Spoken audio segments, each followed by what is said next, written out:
Sinfoneta Rīga 9. sezonas noslēguma koncerts solās būt krāšņām krāsām bagāts. Pat grūti pateikt, ar kādu akcentu labāk sākt stāstu par šo vakaru.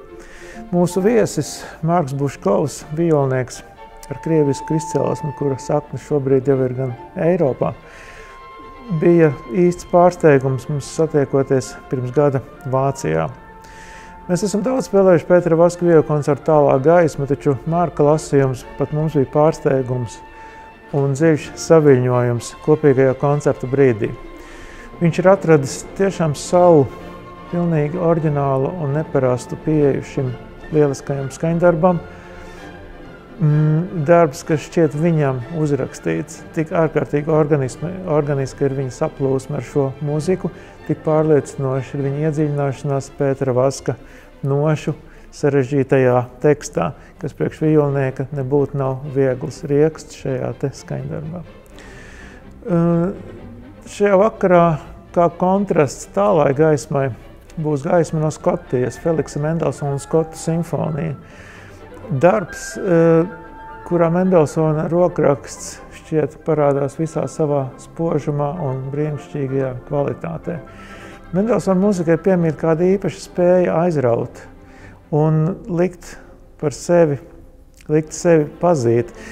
Es daudz esmu domājis par to, kas ir Mendelsona mūzikas valodā šis noslēpums, šis viņa rokraksta, šī atslēga, pēc kuras mēs uzreiz varam pateikt, varbūt mazliet, sentiments, varbūt mūžīgā jauneklīgā enerģija.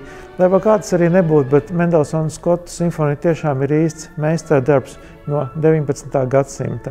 Wolfganga Amadeja Mocarta Adagio un Fuga stīgām ir neparasts un īpašs darbs Mocarta daudzveidīgās muzikas klāstā.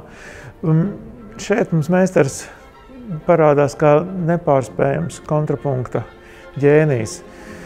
Komponists, kurš pilnīgi pārvalda visdažādākos polifonijas noslēpumus, darbs, kas ir īstenībā pilns traģikas un kāda sevišķa noslēpuma, par ko mēs varam tikai minēt.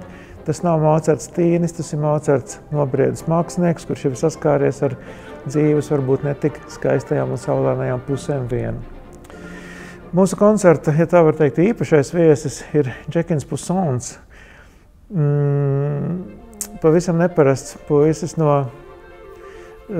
Amerikas, kurš mācās Latvijā, kurš ir ļoti iemīlējis Latviju un gribētu šeit palikt vēl.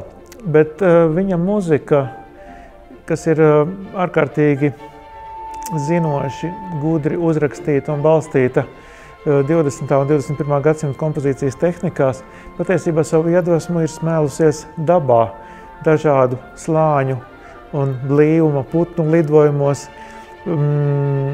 kukaiņu skaņās, jūras skaņās, pavisam īpatnējs un ļoti skaists skaņu raksts, un jāteic, priekš mūsu daudz jau pieradušajām ausīm pavisam neparasta stīgu orķestra skaņa.